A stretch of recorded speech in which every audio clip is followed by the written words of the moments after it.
उनी हुन् गगनबहादुर सार्की। उमेरले बिस्तारै काँध झुकेको छ, तर जीवनको भार भने अझै काँधमै छ। त्यही पुरानो उखान जस्तै 12 छोरा 13 नाति, बुढाको धोक्रा काँधमाथि। गगनबहादुर सार्की विगत 6 वर्षदेखि सडक पेटीमा जीवन बिताइरहेका छन्। छोरा बुहारी जापान बस्दै आएका छन्, तर बुहाको सम्झना ती छोराछोरीलाई कहिले आएन। कहिले कसैले फर्केर हेरेनन्, न त घर छाडेर गएपछि कसैले फोन नै गरे। उहाँको जीवनमा मोड आयो आजभन्दा 13 वर्ष अगाडि। श्रीमतीले सम्बन्ध बिछोड्दिन्।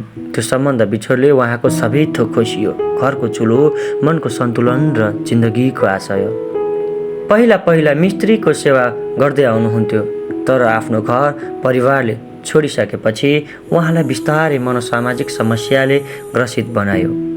आज गगनबहादुर सडकमा हिँडिरहनु भएको छ। कहिले हातमा लौरोको सहारा र कहिले एक छाक भोजनका लागि कसैको ढोकामा गएर दिए खाने नत्र भोकै सुत्ने अवस्थामा हुनुहुन्छ। कुनै समय गर्बिला बुवा, जसका एक छोरा 3 छोरीहरू थिए, उही छोरा छोरीहरूको सम्झनामा आँखा टोलाउँदै बस्छन्। हुन त उनीहरू सुख सुविधामा छन्, तर बुहाको लुगा च्यातिएको कुना टाँस्ने मन कसैको भएन। गगनबहादुर आज बोल्दैनन् धेरै, तर आँखा बोल्छ। भन्छन्, मन त अझै पनि घरको आँगन सम्झन्छ, तर त्यो आँगन अब मेरा लागि छैन। उहाँको एक्लोपन आफैमा एउटा शून्यता हो, जसले चिच्याएर भनिरहेका छन्, बुहालाई बिर्सिनु भनेको आफैलाई बिर्सिनु हो।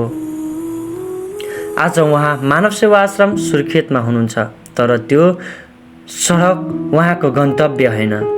सायद कसैले फेरि सम्झियो भने कुनै दिन त्यो घरको ढोका फेरि खुल्ला हुन्छ।